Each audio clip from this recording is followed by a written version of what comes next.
Channel को subscribe करना ना भूलें और हमारे ताज़ा वीडियो सबसे पहले देखने के लिए बेल आइकन को दबाएं।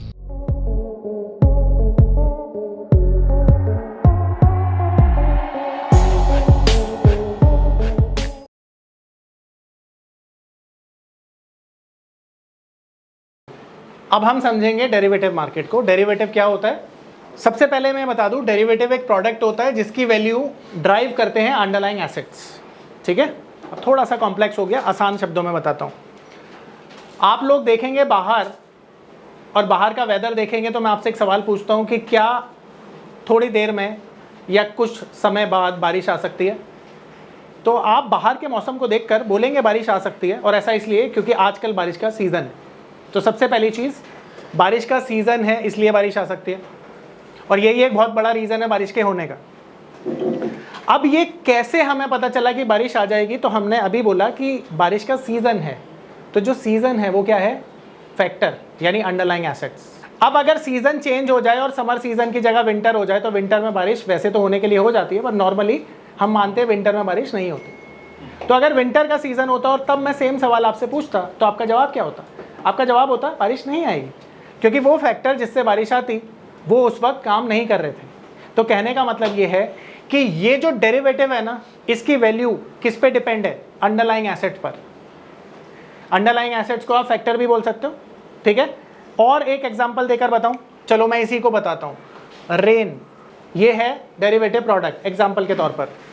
क्लाउड्स अगर होंगे तो आप बोल सकते हो बारिश होगी, विंड अगर होगी तो आप बोलोगे बारिश होगी, और टॉप ऑफ ऑल सीजन अगर होगा तो आप बोलोगे बारिश होगी। यानी कि बारिश किन चीज़ों पे निर्भर करती है? इन तीन फैक्टर्स पे, और इन तीन फैक्टर्स को हम क्या बोलते हैं? Underlying asset. ये एग्जांपल के तौर पर समझा रहा हूं मैं आपको, अभी और अच्छे से समझाऊंगा। तो आप ये बोलेंगे बारिश होगी या नहीं होगी, किस पे रिलाई करता है? अंडरलाइंग एसेट्स पर। आ रहा है बात में? और इसको आप यूज करते हैं टू प्रिडिक्ट द फ्यूचर, यानी फ्यूचर एस्पेक्ट के लिए इसका यूज किया जाता है। तो मैंने आपसे सवाल क्या पूछा? क्या बारिश होगी? होगी, यानी फ्यूचर में पूछा ना, तो फ्यूचर को प्रेडिक्ट करने के लिए आप डेरिवेटिव का यूज करते हैं। अब यहां पर अगर मैं बात करूं तो इसे और अच्छे से एग्जांपल से मैं आपको समझाऊंगा। तो देखो यहां पर ना, जो डेरिवेटिव प्रोडक्ट हैं, तो कुछ डेरिवेटिव प्रोडक्ट्स होते हैं जो फाइनेंशियल मार्केट में ट्रेड किए जाते हैं। उनमें सबसे पहला है स्वैप्स, दूसरा है वारंट, तीसरा है फॉरवर्ड, चौथा है फ्यूचर्स, पांचवा है ऑप्शंस। और जो अंडरलाइंग एसेट्स होती हैं वो होती हैं यहाँ पर share, commodity, bond, interest rate और एक्सचेंज रेट। अब यहाँ पर आसानी से समझिए, ये प्रोडक्ट ट्रेड होते हैं और ये वो रीजंस हैं जो डिपेंड करते हैं इनकी वैल्यू क्या होगी।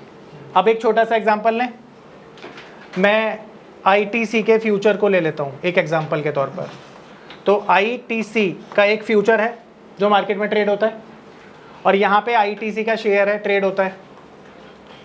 तो ITC का शेयर कहाँ है? अंडरलाइंग एसेट्स में। अब यहाँ पर ITC के शेयर की वैल्यू मान लेते हैं अभी है 430, ठीक है। तो अब ITC का शेयर बढ़कर हो गया 450, तो यहाँ पे 20 रुपीज़ का जो चेंज आया, उस चेंज की वजह से इस फ्यूचर की वैल्यू चेंज हो जाएगी। तो अभी इसकी फ्यूचर की वैल्यू मान लेते हैं 430 है, पर जब अंडरलाइंग एसेट्स में चेंज आएगा तो उस चेंज की वजह से फ्यूचर का प्राइस भी तो चेंज हो जाएगा, ये भी 450 हो जाएगा। तो अंडरलाइंग एसेट्स में होने वाला चेंज डेरिवेटिव प्रोडक्ट की वैल्यू को चेंज कर देता है। यही तो हमने अभी समझा, और हम इसका यूज फ्यूचर को प्रिडिक्ट करने के लिए करते हैं, ठीक है। आ रहा है समझ में? अब बताइए डेरिवेटिव क्या होता है और डेरिवेटिव प्रोडक्ट क्या होते हैं, ये सबको समझ में आया? सर वो लाइव मार्केट में चेंज होते हैं, लाइव मार्केट जब ट्रेड हो रहा होगा, क्योंकि देखो जब चेंज ये होगा तब इसकी वैल्यू चेंज होगी, तो इसकी वैल्यू तो चेंज लाइव मार्केट में ही होगी, है ना। आ रहा है समझ में? जी थोड़ा पीछे जाने का। सर अगर प्रोडक्ट चेंज होते हैं तो अंडरलाइंग एसेट्स पे इफेक्ट पड़ता है? अंडरलाइंग एसेट्स की वजह से प्रोडक्ट पर इफेक्ट पड़ेगा, पर ऑपोजिट नहीं हो सकता ना, क्योंकि ये सारे के सारे तो डिपेंडेंट है ना। और क्या जी, आप बताइए। दो चीजें हैं। First when we discuss future और ऑप्शंस, हाँ, consider them as one unit, but future options यहां अलग-अलग हैं, तो what's the difference between them? अलग है ना, देखो ये डिपेंडेंट है, ये फ्री है, तो ये बेसिकली क्या है? फ्यूचर एंड ऑप्शंस आपस में क्या डिफरेंस है? फ्यूचर एंड ऑप्शंस में कॉन्ट्रैक्ट ही अलग है, अलग कॉन्ट्रैक्ट है, आगे समझ में आएगा। और दूसरा, the degree of change in underlying assets is the same as the degree of change in the product price. Yes. और वो भी अलग-अलग रहता है। मतलब बाय एंड लार्ज सेम ही होता है, राइट, बट उसमें थोड़ा बहुत फर्क आ सकता है, वेरिएशन आ सकता है, डिपेंडिंग मैनी फैक्टर्स, ठीक है। यस यस यस, जी जी जी बोलिए। गिफ्ट निफ्टी को देख रहे होते हैं, गिफ्ट निफ्टी बेसिकली ना सर निफ्टी का फ्यूचर है। अच्छा, गिफ्ट निफ्टी, हाँ, जो ट्रेड हो रहा है ये बताने के लिए कि फ्यूचर में निफ्टी कहाँ ट्रेड कर रहा है। हमारा मार्केट अभी बंद है मान लेते हैं, पर मान लेते हैं आज मंडे का दिन है और मंडे को इस टाइम तक मार्केट बंद हो जाती है, ठीक है। तो आज देखना है आपको कि अगर मार्केट खुल रही होती तो हमारा निफ्टी कहाँ पर ट्रेड कर रहा होता। अच्छा, वो इंडिकेट करता है, वो इंडिकेट करता है, इसलिए उसे कहते हैं कि बाय परचेजिंग कर सकते हैं, उसको देखकर ट्रेंड का पता चलता है। ट्रेंड। जी हाँ जी, आ रहा है समझ में? कोई और डाउट है पूछो, बोलो बोलो, सबको समझ में आ गया? एक और एग्जांपल दूं, कमोडिटी में देता हूं, मान लेते हैं गोल्ड। गोल्ड फिजिकली अगर आप खरीदते हो और ज्वेलर के पास जाते हो और 1 kg गोल्ड खरीदते हो, बोलते हैं 75 लाख, तो गोल्ड का जो फ्यूचर है यहाँ 75 लाख का ट्रेड हो रहा है, तो यहाँ पर कितना ट्रेड हो रहा होगा? 75 लाख, ऑफ कोर्स 75 का, अब बढ़कर 80 लाख का हो गया गोल्ड, तो यहाँ पर वैल्यू क्या होगी? 80 लाख की। आ रहा है ना समझ में? तो यहाँ पर होने वाला चेंज इसको चेंज कर रहा है, इसकी वैल्यू को डिसाइड कर रहा है, ठीक है। आपने बीच में बोला था कि इसको देख के हम फ्यूचर प्रेडिक्ट कर सकते हैं। इसको देखकर नहीं, इसको देखकर। ओके, बट वो तो सेम ही रहेगा ना टेक्निकली, कि अगर उधर भी चेंज हो रहा है तो उतना तो उधर भी होएगा ही।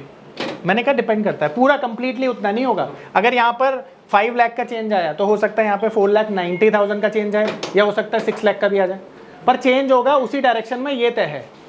डायरेक्शन तो समझ रहे हो ना? कितना दूर का सर फ्यूचर हम उसमें वो कर सकते हैं? 3 मंथ्स का कर सकते हैं आप। हाँ जी, जैसा लाइव मार्केट में ही होता है, लाइव मार्केट मतलब जब मार्केट चल रही हो, जब तक मैं देख रहा हूँ एक्सचेंज अंडरलाइंग एसेट में चेंज आ गया, हाँ, तो उतनी ही देर में जब तक मैं प्रेडिक्ट कर रहा हूँ, same time at the same time both change will take place. तो you have to be quicker. Yes yes, हाँ जी सर, कुछ में जैसे शेयर में प्राइस कम होता है, इधर ज्यादा होता है हाँ, फ्यूचर में, और फिर कुछ में फ्यूचर में प्राइस कम होता है, शेयर में ज्यादा होता है, उसे कहते हैं डिस्काउंट और प्रीमियम। वो किस वजह से आता है वो समझाऊंगा, तब समझाऊंगा जब इसे बताऊंगा, ठीक है। अभी बताइए, मैंने आपको समझाया डेरिवेटिव प्रोडक्ट्स क्या होते हैं, अभी बताया मैंने डेरिवेटिव क्या होता है, और ये डेरिवेटिव प्रोडक्ट्स हैं 5 जो हमारे मार्केट में ट्रेड होते हैं, और ये अंडरलाइंग एसेट्स हैं जो इनके लिए रिस्पॉन्सिबल है। आ रहा है सबको समझ में? www.onlinenifm.com NIFM के ऑनलाइन एजुकेशन प्लेटफॉर्म पर बहुत से ऐसे कोर्स थे जिनसे मैं अपने स्टॉक मार्केट में इन्वेस्टमेंट और ट्रेडिंग के सपनों को पूरा कर सकता था, जैसे कि stock market trading beginners course, NIFM certified smart investor course, advance level smart investor course, technical analysis course, fundamental analysis course, options trading strategies, research analyst certificate course, diploma in financial market course, और ना जाने ऐसे बहुत से course उपलब्ध हैं।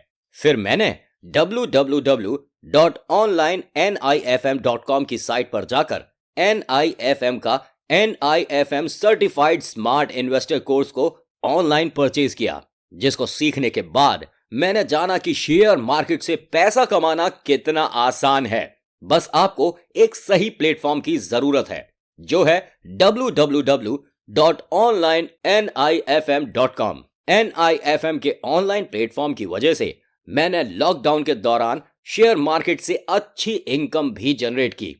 Thanks NIFM, जिसकी वजह से आज मैं एक होटल मैनेजर से प्रोफेशनल ट्रेडर बन पाया। कॉल 8588688475 और विजिट www.onlinenifm.com।